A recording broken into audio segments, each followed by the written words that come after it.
Sir Pongal seasonal ஃபுட்டுக்கு என்னென்ன ரேட்டிங்னு பார்க்கலாமா? கண்டிப்பா. பாயாசம் சுகர் கண்டென்ட் ரொம்ப அதிகம். ஸோ இதுக்கு என்னோட ஸ்கோர் வந்து பார்த்தீங்கன்னா 6 out of 10. நம்ம அளவாக சாப்பிட்டுக்கணும். ஹோட்டலில் கொடுக்குற மாதிரி சின்ன கப் அதுதான் உங்களுக்கு வந்து ப்ராப்பரான அளவு. குழந்தையாக இருந்தாலும் பெரியவங்களாக இருந்தாலும் அதுக்கு மீறி சாப்பிட்டிங்கன்னா ப்ராப்ளம். முறுக்கு பலகாரம் வீட்டில் செய்கிறது குட். அதுக்கு ஸ்கோர் வந்து பார்த்தீங்கன்னா 7 out of 10. அதே இது நம்ம வெளியே வாங்கி சாப்பிட்றோம் அப்படின்னா ரொம்ப கடினமாக இருக்குன்னா சில பேருக்கு அது பல்லுக்கு பிரச்சனை. மற்றபடி பல்லு ஹெல்த்தியாக இருக்கிறவங்க நல்லாவே சாப்பிட்டுக்கலாம். ப்ரொபோர்ஷனாக சாப்பிடுங்க. அவியல் 10 out of 10. வெஜிடபிள்ஸை நல்லா கட் பண்ணி அவிச்சு சாப்பிட்ற ஃபுட்டு. ஸோ உடம்புக்கு ரொம்ப நல்லது, நியூட்ரிஷியஸ். கோலா உருண்டை மட்டனாகவே சாப்பிட்ருக்கலாமே.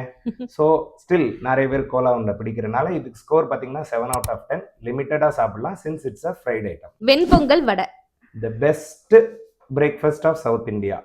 ப்ரோட்டீனும் இருக்குது, கார்போஹைட்ரேட்ஸும் இருக்குது, மிளகு இருக்கிறனால ஆன்டி ஆக்சிடென்ட்ஸ், எதிர்ப்பு சக்தி கிடைக்குது. ஸோ இதுக்கு என்னோட ஸ்கோர் பார்த்தீங்கன்னா 9.5 out of 10. அளவாக சாப்பிடுங்க, ரொம்ப சாப்பிட்டு தூங்கிடாதீங்க. பொங்கல் வாழ்த்துக்கள் from Giri multi speciality dental hospital.